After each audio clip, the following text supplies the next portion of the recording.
When moonlight filters through the window of a Parisian apartment and falls on the black grand piano, a thin figure bends over to play, fingers dancing lightly on the keys.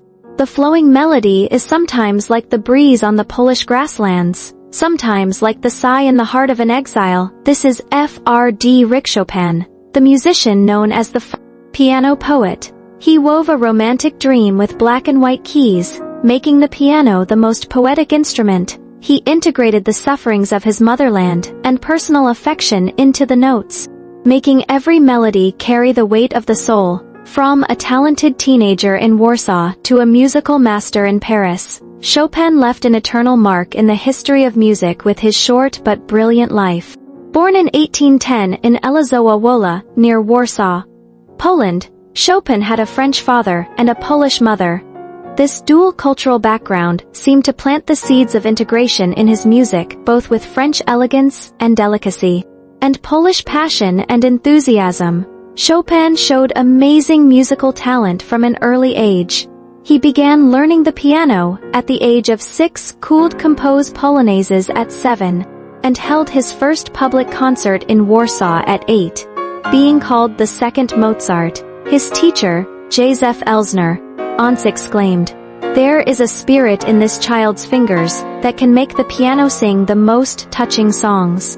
In his teenage years, Chopin studied at the Warsaw Conservatory of Music, systematically mastering music theory, while deeply researching Polish folk music.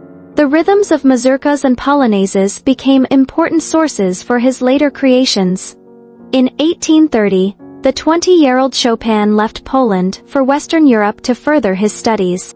Never expecting that this departure would be forever, in the same year, an uprising against Russian rule broke out in Poland. When Chopin, far away from home, heard the news, he was distraught and poured his patriotic feelings into his creation, writing revolutionary Tude. The rapid scales are like the cries of the insurgents, and the heavy chords are like the iron hooves of the oppressors, becoming one of his most passionate works. After that, Chopin settled in Paris, associating closely with literary and artistic giants such as Hugo, Balzac and Delacroix, and became an important figure in the Parisian art circle. His concerts never pursued grand scales, often held in small salons, with the audience sitting around, listening to the melodies flowing from his fingertips in a quiet atmosphere. In 1849, Chopin, only 39 years old, died of tuberculosis in Paris. On his deathbed, he instructed his friends to take his heart back to his motherland Poland, to guard this land he loved deeply forever. Chopin's music is like poems without words, delicate, affectionate, and full of personal colors. He composed almost exclusively for the piano, exerting the instrument's expressiveness to the extreme. His works combine technicality and lyricism, allowing performers to show exquisite skills while making the audience feel strong emotional resonance. For example, the nocturnes have beautiful and melancholic melodies, like whispers of the night.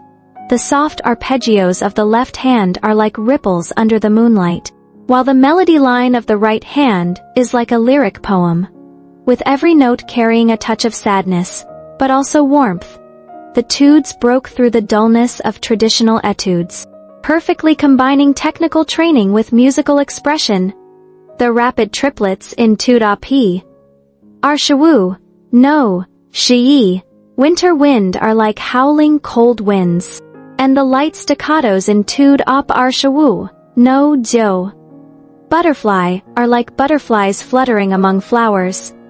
Chopin's use of Polish folk music gives his works distinct national characteristics.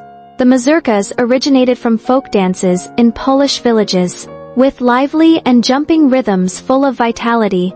Chopin incorporated complex harmonies and melodic changes into them, elevating them from folk dances to artistic masterpieces. The polonaises are dances of Polish nobles, with a solemn and magnificent style.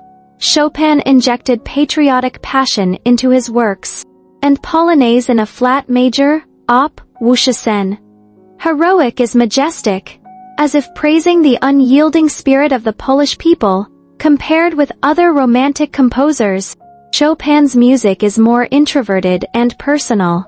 He did not like grand symphonic movements, preferring small forms, such as nocturnes, preludes, and waltzes, expressing instantaneous emotions and insights through them. As he himself said, "I never write for the public.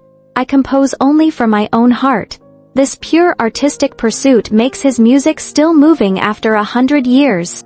Chopin created a large number of piano works in his life, each like a shining pearl, linking his feelings for his motherland, love, and life. Etude in C minor. Op. Cherno.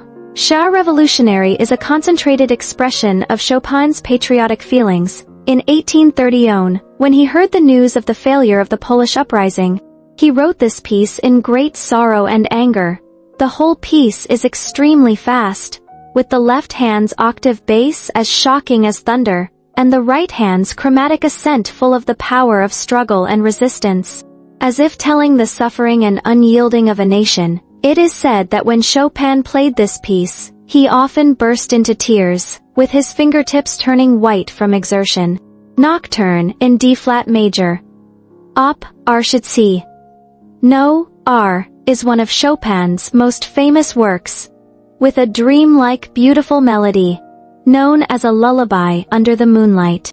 The slow rhythm carries a touch of laziness, and the right hand's melody is like a gentle ribbon, wrapping around the listeners' hearts, making people feel a touch of sadness in the tranquility.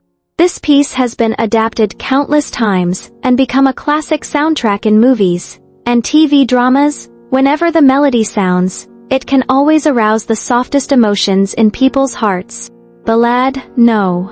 E in G minor. Op. Arshisen is inspired by Polish folk legends, with a grand length and ups and downs of emotions. The opening is quiet and sad, as if telling a distant story. The middle section gradually becomes intense, with a rapid and tense melody, like the outbreak of a conflict. The ending returns to calm, with a touch of relief and sadness. The whole work is like a condensed drama full of narrative and pictorial sense. Fantasia Impromptu in sharp minor. Op. Post is a work of Chopin's later years, and one of his most imaginative creations. The left hand has rapid triplets, and the right hand has a smooth melody. The two different rhythms interweave, yet are extremely harmonious. The piece has both dreamlike lightness and deep thinking, as if it is Chopin's final reflection on life, full of philosophy.